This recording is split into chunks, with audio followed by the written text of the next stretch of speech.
how hard my mother worked because she worked at home. Right. I heard her on the phone with editors and lawyers and things like that.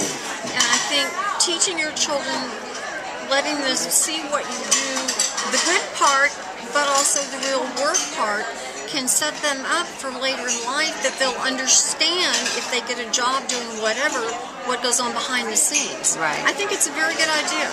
Yeah, it builds a better work ethic. Yeah. Now, not overburden them. Right. Don't come home and dump your, all your problems on, right. on an 11-year-old that went on at work, but to let them know what I call real life 101.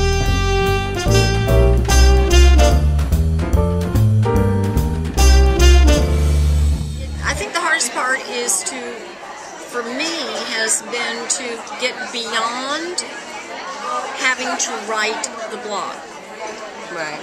See, when you do a newspaper column like I do, 7 days a week, as soon as you finish a week a copy, it's time to start over again. Right.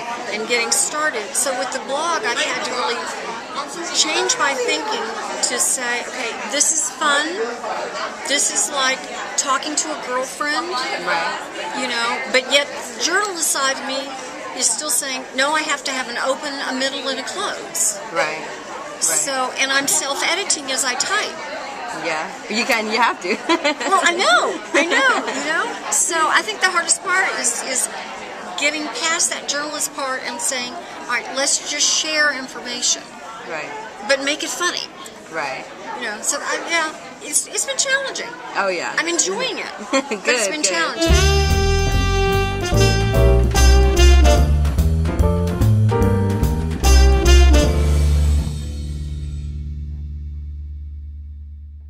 This is probably something that I will go back and do, but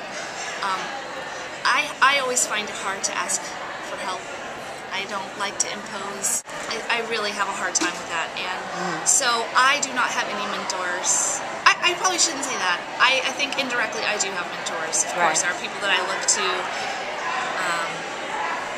sort of guide me, even though they probably don't know it either. But I love that they were talking about the board of advisors, just a group of people that you can work with, and it can be mutually beneficial. And sometimes I forget that. Like I feel like I don't want to ask them for help. I don't want them to feel like they're nursing me along, but I mean, I could help them too. I want, I want to begin to look for people that I can run stuff by. It's exhausting doing it all on your own. I mean, I'm a one-person business, and I would really like to build that.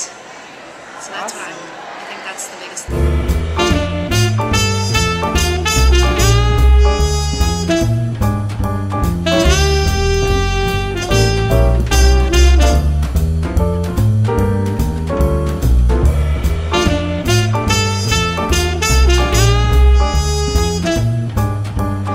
Pick a blog name, a brand name, a company name, is to do a trademark availability search.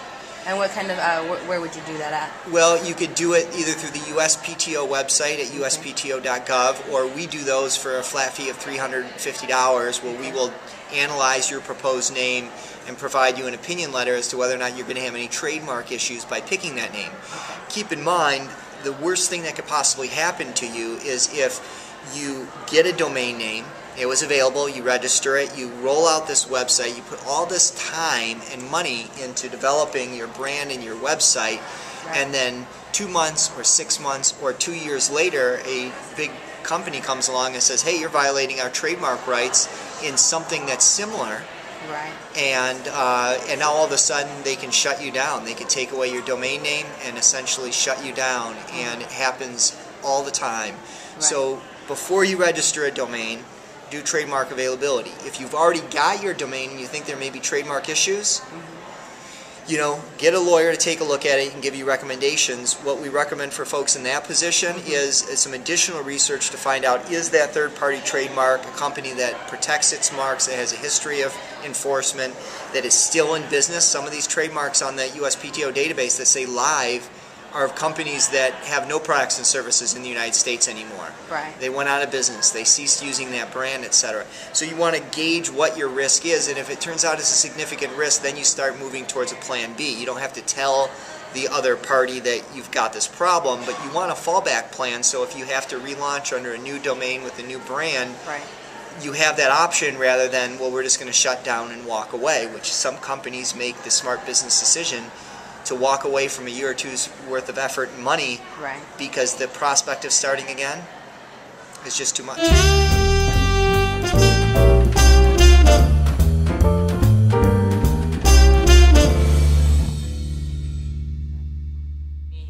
Boy, the biggest thing is, you know, I've been helping a lot of people with blogs lately, and I'm a big Gary Vee fan, and Gary Vaynerchuk is kind of all about, you know, just get out there, take videos, post it online, you know, get your blog out there, whatever it is.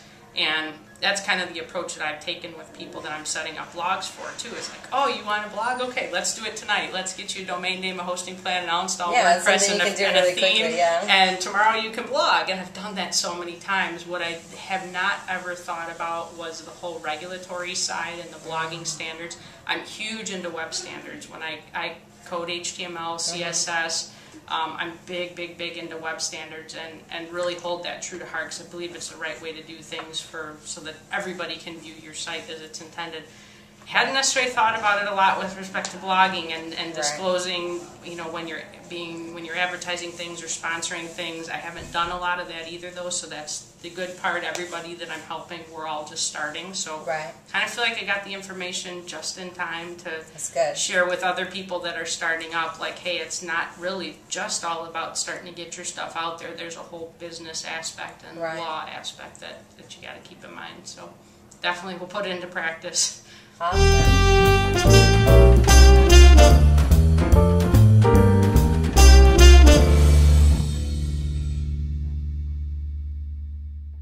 Work hard. It's all work. It's a lot of work. and it's networking, and it's getting in with the right people and being genuine and being passionate and not being a dick. Yeah, that's a big one. Yeah, no.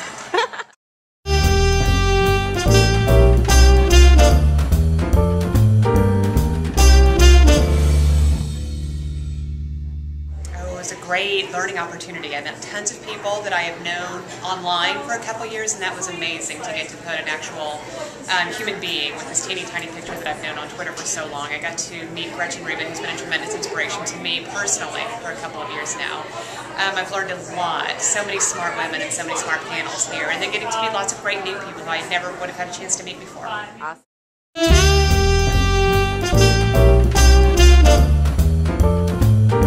The most important thing that I've learned is, they were talking this morning about being passionate and being true to yourself and really having a strong voice on your blog, and I think that that's what I'm going to try to do first and foremost when I get back is not be less afraid, I guess, with what I put out there for people to read.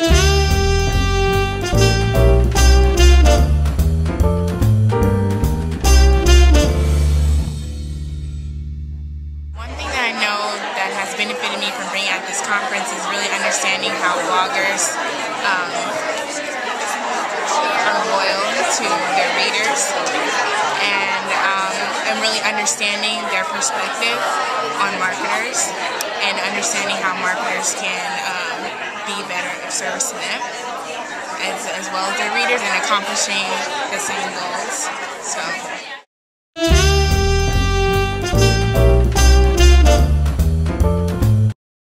Our survey for people who want to work with Brand About Town is understanding who their audience is so that we can better pair brands up with them. I think is one thing that